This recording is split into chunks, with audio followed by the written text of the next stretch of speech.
Very good. Welcome to the 907th meeting of the Board of Directors of MSAD27. Roll call, please. Keith Jondro. Here. Isabel Lozier. Here. Happy Pooler. Here. Toby Jondro. Leroy McKenzie. Here. Gary Sibley. Here. Sarah Ashley. Here. Very good. First order of business, public participation. We'll get one person signed up. You get 10 minutes. It's only going to take a couple minutes, but had a long, hard road here together, working against each other, working with each other, working for each other. I really, really, really hope that after our meeting today, we have adopted the CDC recommendations to go optional masking. Put this behind us. Not forget about it, because we can learn from history, right? And our town is back open to full business. So please take that recommendation. Thank you. Okay. Item 3 under Superintendent A, COVID-19 transition plan. I know I've shared this with the board, so I'm going to try to go over it as quickly as possible. But I think in addition to adopting CDC guidance, which we have the entire process, we've adhered to the guidance. I think we can even take it a step further. So my proposal here not only has the new recommendations, but it also has some additional measures that I think we can take in order to try to return a little bit more to normal than we have been for the past 2 years. So without further ado, first of all, on March 2, the DHHS Mills administration did make that announcement that effective March 9, universal masking is no longer a recommendation. We should be moving to optional masking, part of this guidance. So what does this include? It does include that optional masking piece where everyone is allowed to choose what they want with regards to masking. There are a few caveats though that we'll discuss a little bit later. I will also add that I think we should also include the following consideration, which is school outbreak. If we do reach a school outbreak, which is defined as 50% or more of the students are out for COVID related reasons, we should have a period of 5 days of universal masking just to try to mitigate how many students and staff we have going out. After a 5-day increment, we look to see if we're now below that 15% threshold and go back to optional masking. So that would be the only time that we're recommending some universal masking is if we do have an outbreak, and that's not for the district, it's just by school. So if there's an outbreak at this school, that does not impact Fort Kent Elementary, so on and so forth. We're going to have to make sure that we are taking care of those staff and students who want to continue to wear masks. There will be that population. For staff, we will have some KN95 masks available. This is just a little bit higher grade. It's not the medical grade where you need a fit test, but it is a higher grade. We did receive a good supply from the DOE. So we have those upon demand. And some folks are going to be a little more concerned because others will not be masking. They're going to want a better fitting mask. So we have those. Students, for parents who choose to have their children wear masks at school, the parents need to communicate the request to the teacher, just like a parent requesting, I want my child to wear ski pants at recess, or I want my child to have a bag lunch instead of a school lunch. Just communication with the teacher about what your desire is. The students will receive reminders by school personnel to the extent possible. Not everyone is going to be in the know of who is supposed to have a mask and who is not. So we'll do the best that we can, but I think it's important to say that students who do not comply with parent requests will be referred back to the parent. The school is not going to be disciplining children who their parent wants them to wear a mask. I think that's a child and a parent issue. It's not a school issue. And the school cannot get into trying to police optional masking or universal masking. I think that would be unfair to the school personnel.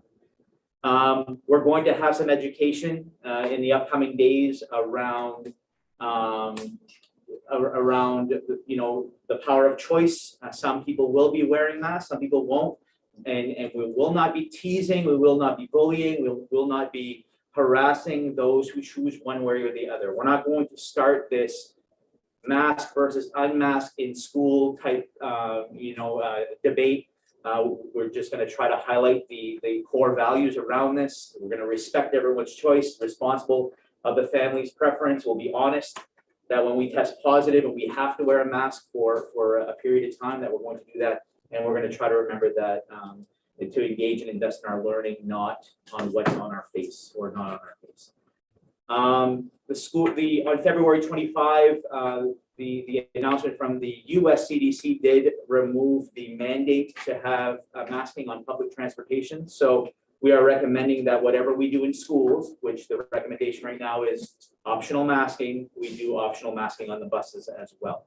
So it's not different on the bus than it is in schools. Other relaxing measures that we'd like you to consider that still keep us in line with the CDC recommendations, but it's steps that we took above and beyond that we think it's time to scale back. Those temperature scanning units, when we walk in the morning, the ones that detect coffee in your hand, we'd like to put those away, put them in the nurse's office for the purpose of detecting fever, for COVID or whatever reasons in the nursing office, but not having every student and staff scan when they come in, unless we go back to an outbreak status. If we go back to an outbreak status, we would recommend to bring those back out and monitor it that way.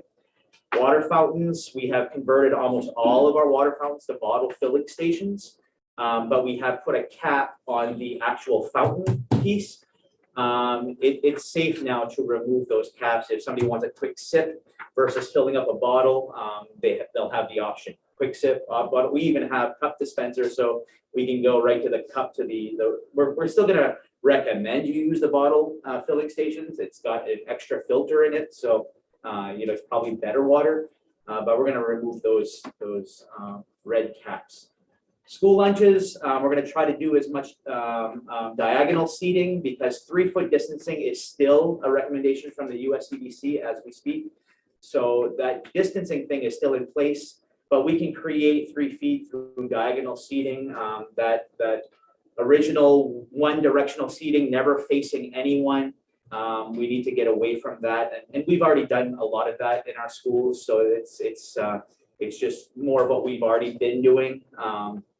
And then providing, some area of seating. If somebody has come out of COVID isolation, we do have to take into account that when they are unmasked, they need a little more distance. So we're going to account for that as well. School visitors, we'd like to open our doors again to visitors to the extent that we can. So volunteers, visitors in our schools and our classrooms, we'd like to, welcome people back again. That's going to be difficult in the cafeteria. So I do know that lunch is a wonderful time to come visit kiddos.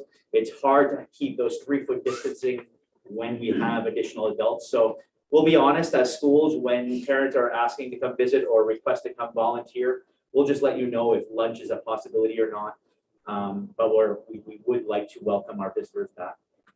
We'd like to have regular presentations and trips, so welcoming folks into our school to present as we have in the past, allowing our students to go on trips as they have in the past.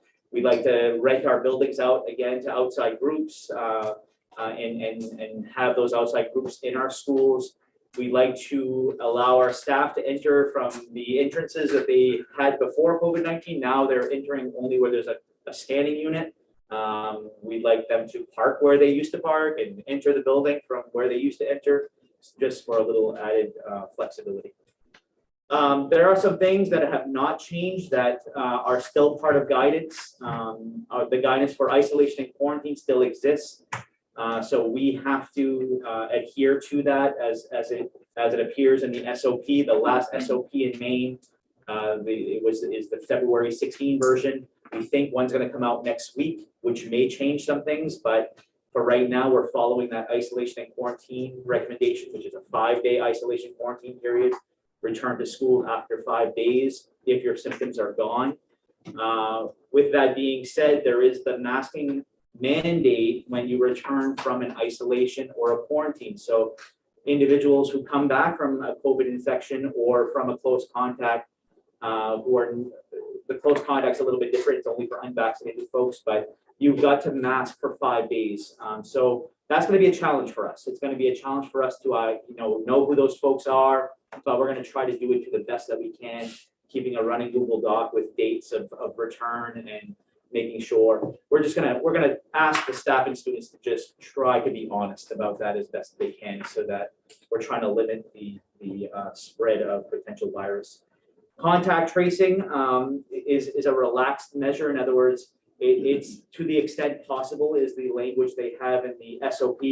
Our nurses are very honest that it's very difficult these days because we're not getting the full picture a lot of times. So we're going to focus on family dynamics. If we have a family with siblings in the school, we're going to try to just do our contact tracing within the family unit as much as we can.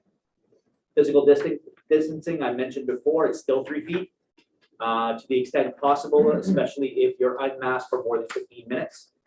Outdoors is still wide open, so there are no layered strategies for outdoors. Outdoors is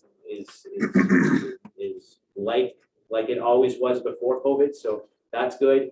We'll try to promote outdoor classrooms as soon as it's not below 0, and we can try to do that. So maybe that last week of school in June, that will happen. Sports, we're still going to defer to the MPA to give the guidance that they believe is right. We're done the indoor sports this winter, so we're moving to outdoor sports this spring. So it should be relatively painless there because softball, tennis, baseball are outdoor sport, and track are outdoor sports.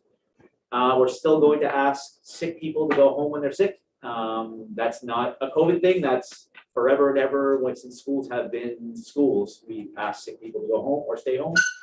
And we're still promoting pool testing. Pool testing lost its effectiveness when there was so much virus because it seemed like everybody was testing positive. Every pool was a positive pool.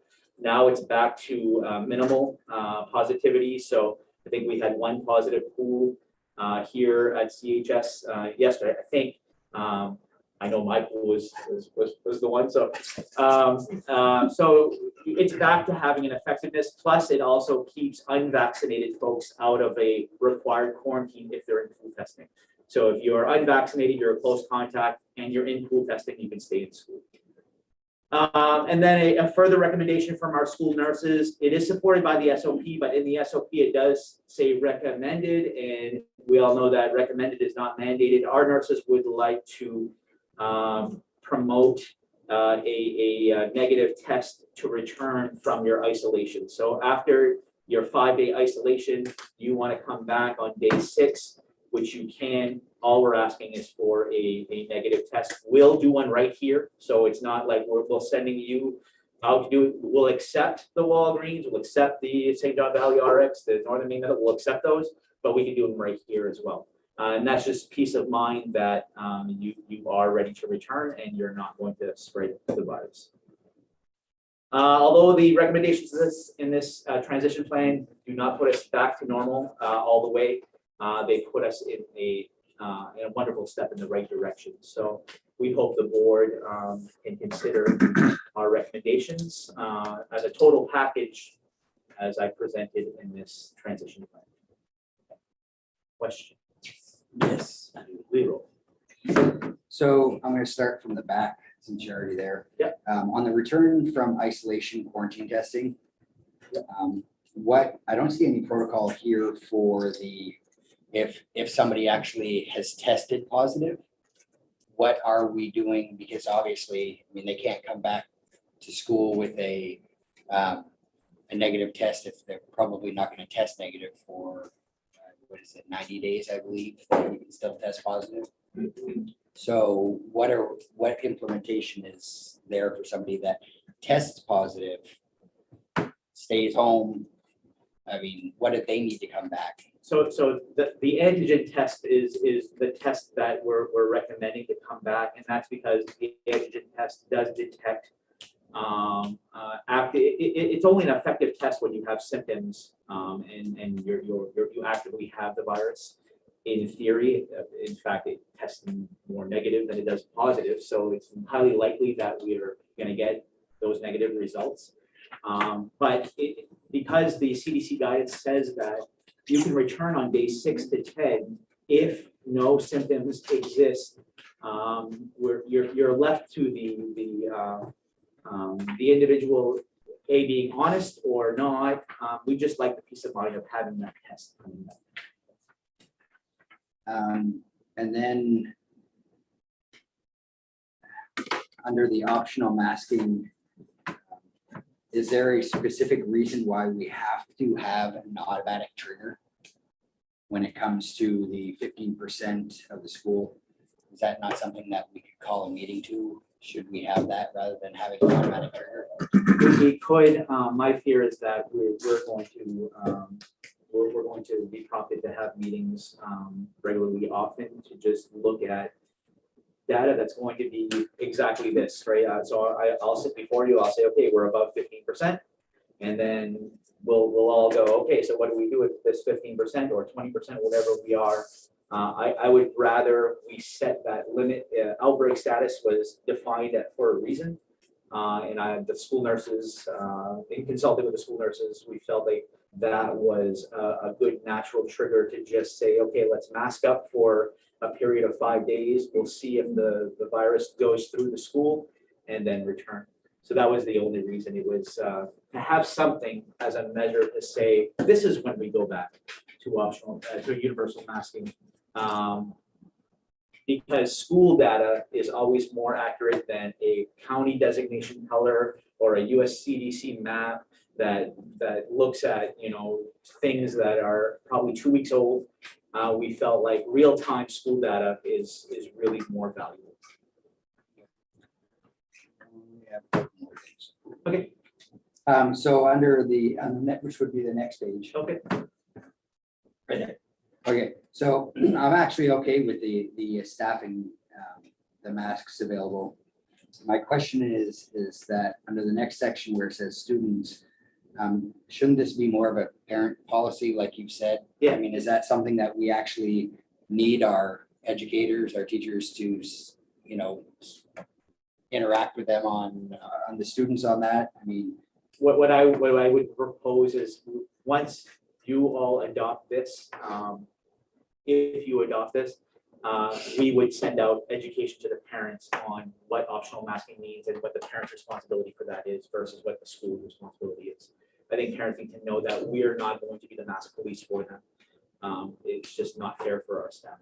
because a lot of the concerns that I've heard from our teachers is that they feel that they've moved to be mask police. Yeah. Rather than, and I mean, that takes away from the time that they have to, teach what they're supposed to be. The only thing that our staff will concern ourselves with moving forward, if you adopt this, is do we have students teasing, bullying each other because of masking? And I think that's our responsibility to watch out for, but we will no longer say, hey, you're supposed to have a mask. Hey, you're not supposed to. It's too much for our staff to try to control.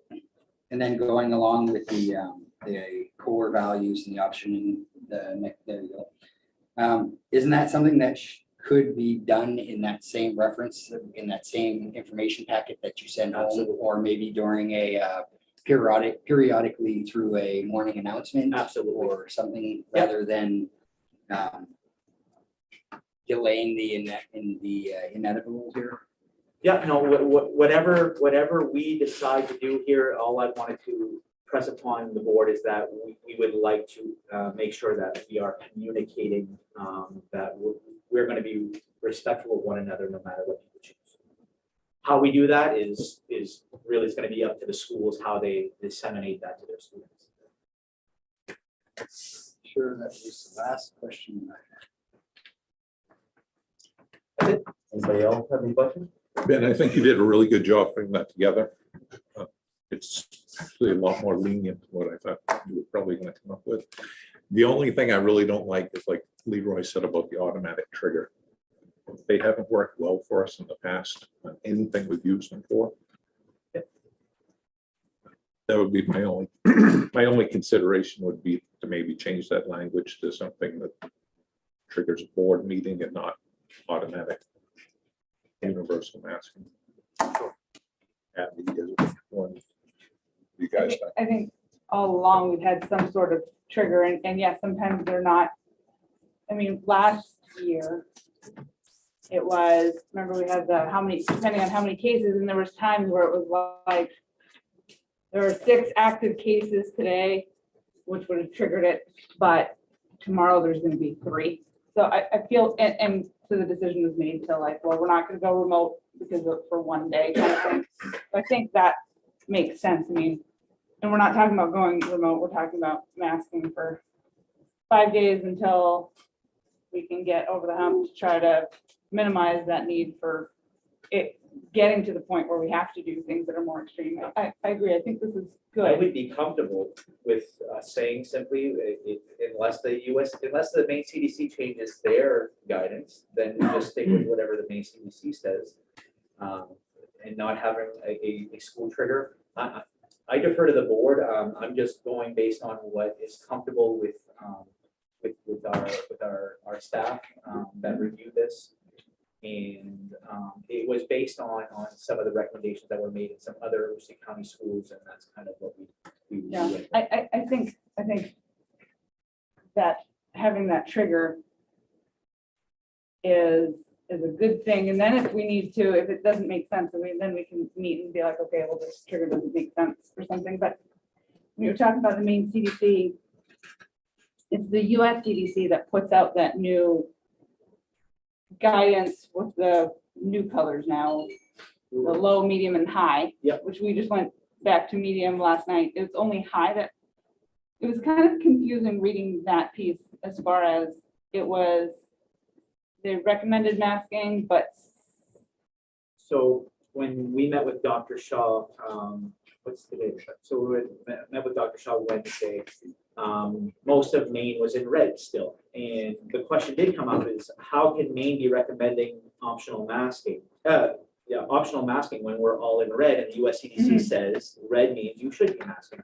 And he was pretty good about explaining how that is delayed data on the US CDC map and health-based centers and how they figure that out. Now it's based on hospital bed capacity. And so it all, to my understanding, almost looks like you're a couple weeks out of what it really is, which is probably why we changed to yellow last night. So I think the Maine CDC has a good bead on what's happening in Maine. They're using wastewater testing. They're using hospital bed capacity. They're using test positivity rates. I really think that the Maine CDC is going to should be our guide, regardless of what the color happens on a US CDC map. I think Maine will respond correctly based on that. and they were the ones, well, them and the DOE are the ones that came up with the 15% for an outbreak. That's a CDC, the Maine CDC. Yeah, and then that's always been their benchmark for outbreak before COVID. Yeah. So if we had 50% of our students out for measles, then it would be an outbreak. So that they went to that same measure. I guess I don't have a preference or a strong preference one way or the other, but would it not make sense maybe instead of having the trigger at 15% to, let's say at 10%, have the conversation like our numbers are going up, can we get, that way we're not waiting till we're at 15 and then we're scrambling to make a meeting time. We all work, it's hard. So I just think maybe at 10% we have the conversation, hey, our numbers are looking like they're going up. Can we look to schedule a meeting to discuss this further? I guess that would be my suggestion. So I don't see a big deal with having the trigger because we've never followed them before. We've always deviated grossly from them. When we approach a trigger, whether it be for this or for something else, if it looks like it's going to come back down again, the administration's always kind of been like, well, we're not going to bother. And that's fine. I really don't care about that. But I think I think having a meeting every time we do this is a giant waste of our time. But I gotta work. I think it's splitting hairs. From what I understand, if the 15% trigger takes effect, we're doing it, so we're considered universal masking school, which is gonna allow the close contact students to stay in school, especially if there's a full testing program that are not vaccinated. So I'm okay with 15%. I think we need to be real careful about being real nitpicky about some of these things. And we need to let administration do their job and bring us their recommendations. I'm not looking to drag this out any longer than any of you folks. I just want to have this behind us. So I'm okay with this transition plan that's been presented. So you looking for a motion? If, sorry, Izzy didn't have any. I'm sorry, I apologize. That's fine. I just find that sometimes the triggers, like you said, like one day you can have 6 and the next day you'll have 3, like cases. I guess with that, it's just kind of, and since we're kind of a small school, like that 15% isn't necessarily a lot of cases. So like Sarah was saying, whenever you have one day and it's 6, the next day it's 3. That's the only problem that I have with those like automatic triggers. Like, 15% of our school population is 51 Right, students. right. Oh, So okay. I mean, it's pretty high. We didn't come close to that this year. I mean, we were up 40 at the worst. So I mean, we were for it. So this school never got an outbreak status this year. It never happened. Fort Penn Elementary did once. So an outbreak status is rare, and it was eminent when we saw a huge spike. Honestly, I think that if a new variant of the virus comes out that would put us in the potential of having an outbreak status, I think the main CDC would change their recommendations anyway. I don't think we're gonna see outbreak status with the levels as they are in Maine saying, okay, we'll move to caution. I'm being very honest.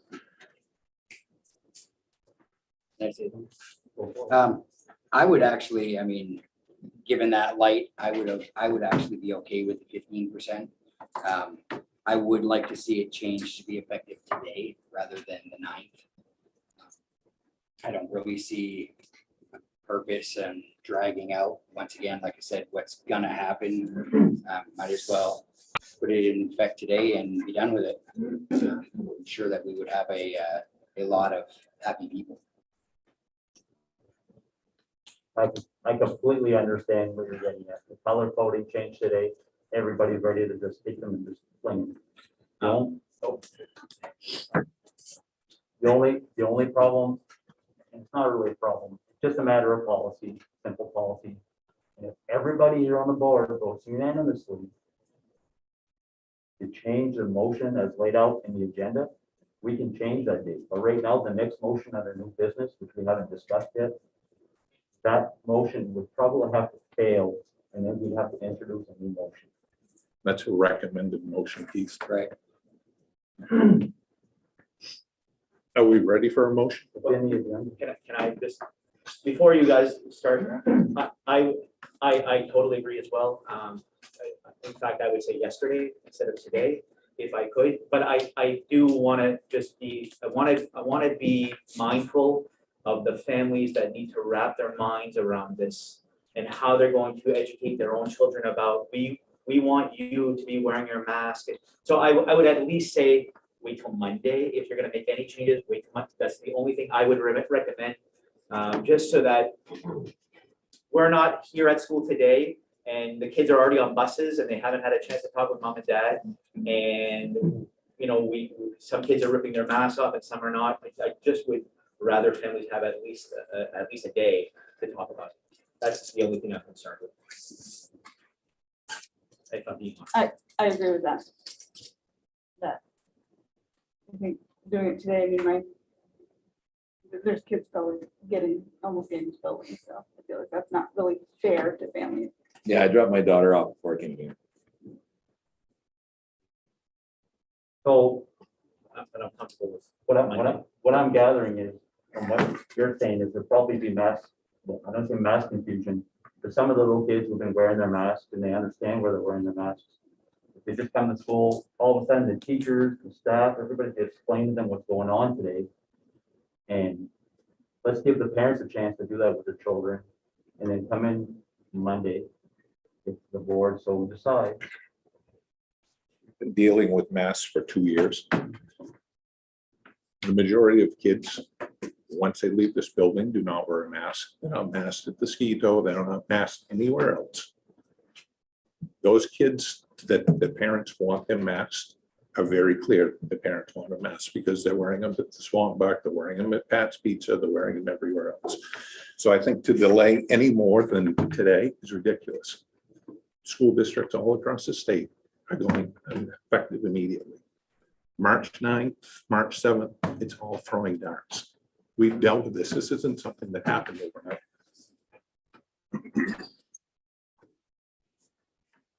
I don't think it's fair to make a policy change in when schools are, when in the middle of a day. I think if this meeting had been last night and at least had the parents, kids have left the homes, I don't think that's fair. I wouldn't agree with that. I don't think it's fair. We had to fight all week in an emergency meeting, so we're ready for a motion. Okay, so first of all, we're still under the superintendent item, COVID-19 transition plan. And we have a motion to accept the COVID-19 transition plan as presented. Well, I'd just like to make a note, like why the new business is a motion to adopt the main CDC's recommendations and the MSAD27 transition plan. Are we moving, which one are we moving for? Well, This is a- Under superintendent, usually I just present things, you guys don't take any Yeah, motion. we don't need a motion. So I think what we try to do is move to new business. very good. Oh, I So see under what new you, sorry. business, under new business. Yeah. Do we have a motion to adopt the main CDC's recommendation and the MSAD27 transition plan as presented effective March 9, 2022? Do we have a motion? Seeing none. Motion fails. Would somebody like to make another motion? I would make a motion to adopt the main CDC recommendations and the MSAD 27 transition plan as presented effective immediately. Do we have a second? I'll second. Leroy seconds it. Any further or any discussion regarding immediate implementation of the optional masking policy? Two issues. Well, I'm not even gonna talk about the immediate part. That doesn't, like, I'm with Sarah on that. I think it's foolish to do something this quickly. Because it's literally one school day. But I want to point out that when we received the transition plan yesterday, one of my concerns here is the transition plan, the MSAD27 transition plan. Maine CDC hasn't renewed its plan officially yet. There's some stuff that came up with the governor, but there's no new plan. How are we going to handle when Maine CDC's plan contradicts our transition plan? Well, Because they're two distinct plans. I think Ben can respond to that.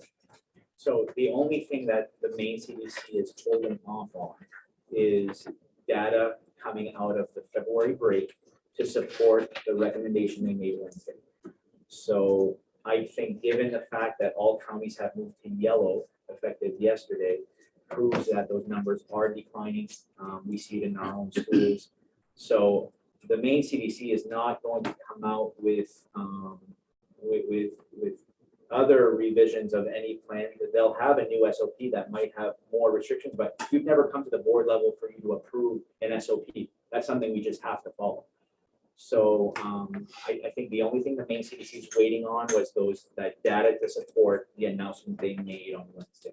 And that's what we're waiting for. Okay, well, I guess it just seems like it would have made more sense to either follow the Maine CDC's recommendations or the MSAD27 transition plan, because we're opening the door for there to be two contradictory parallel plans. Because we have two, we're adopting two Well, plans by no. one motion. Let me, oh, I see, it does include the transition plan work. So So if we were to remove the transition plan, we'll allow administration the flexibility to adjust that as needed, because it might be moving target. So the only thing in this transition plan, and the reason that we've called it that is because we are telling you guys that we're recommending relaxed measures.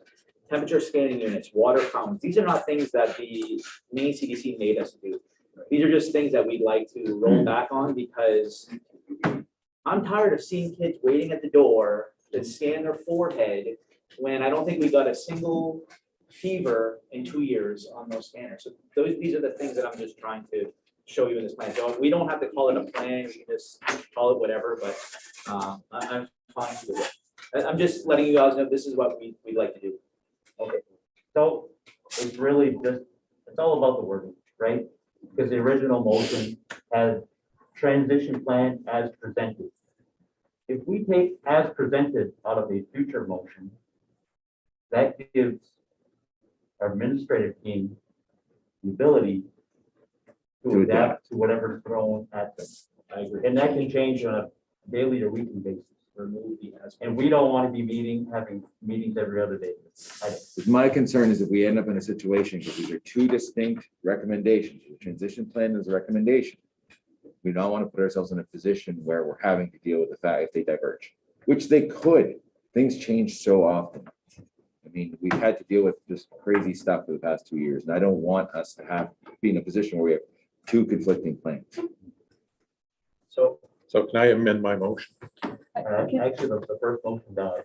Oh, it didn't, you didn't vote yet. Why don't, I have a, you had a second on it, so we, can I make a comment for you? Because if we do that, if we just go to the main CDC's recommendation, the recommendation to move to optional masking is March 9th. So if we just follow their recommendation, right, we are masking until March 9th. That's the recommendation. That's the recommendation.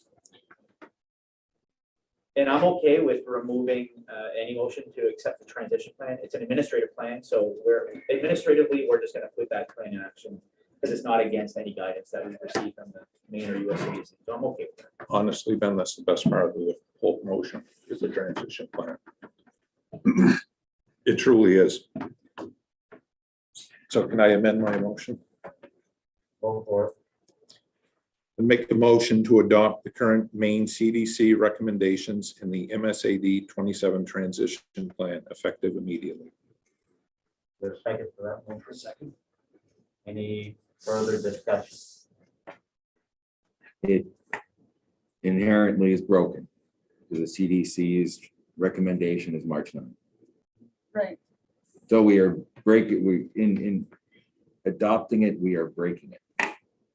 So would it make sense to remove motion to adopt the MSV transition plan as presented?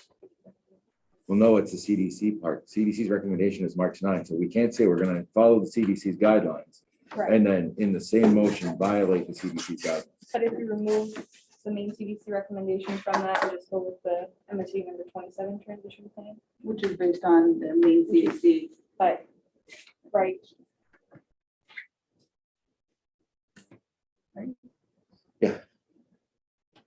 Voted? What was added in here? And Ms. Lozier? Oh. yeah, no. How,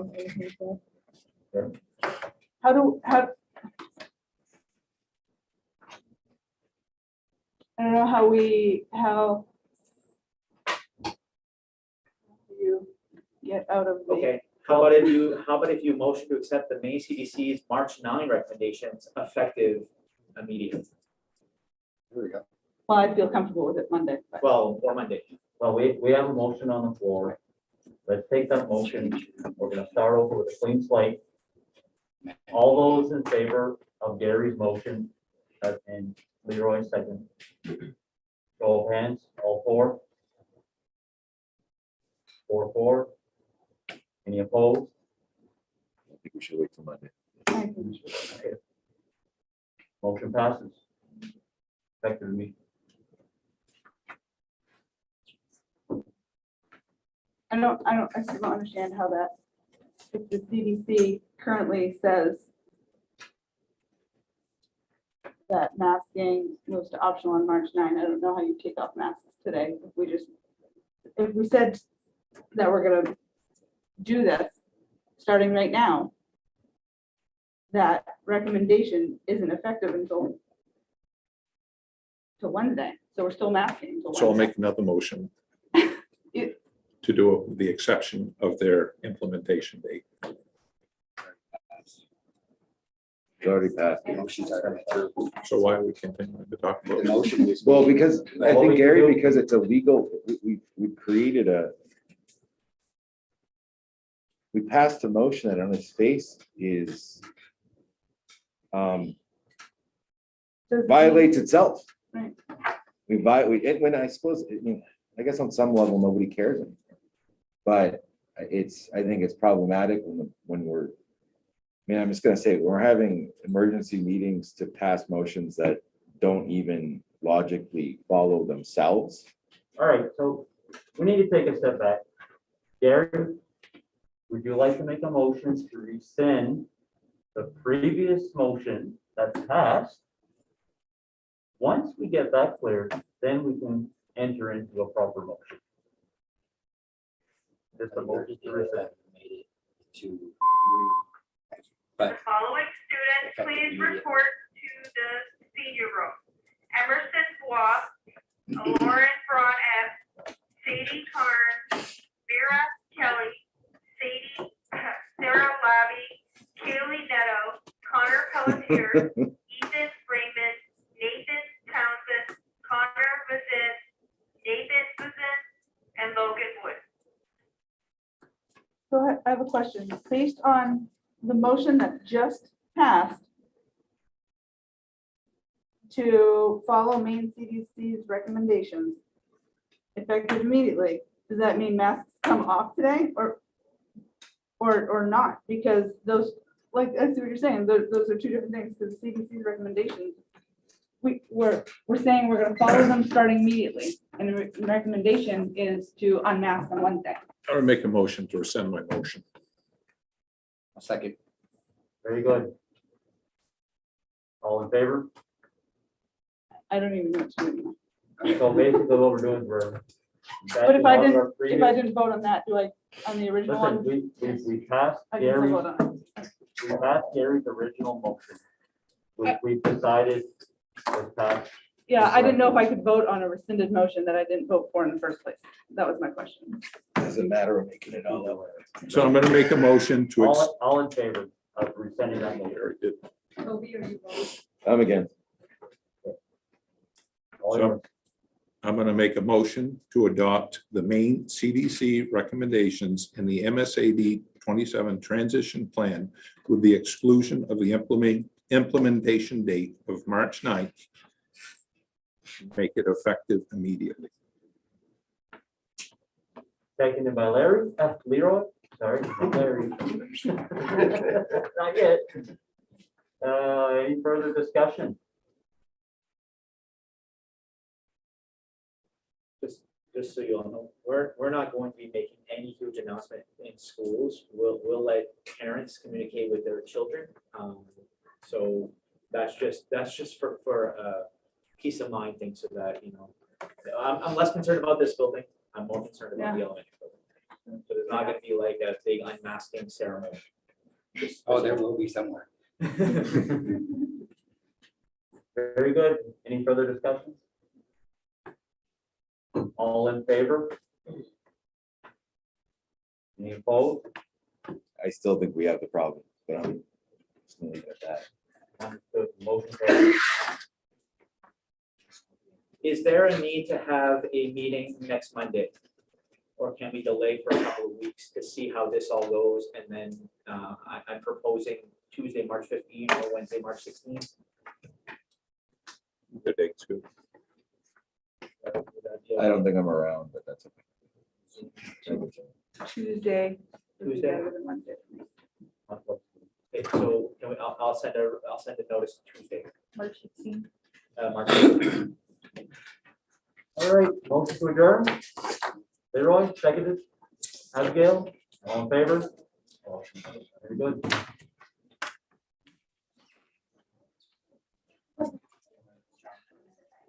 Thank you.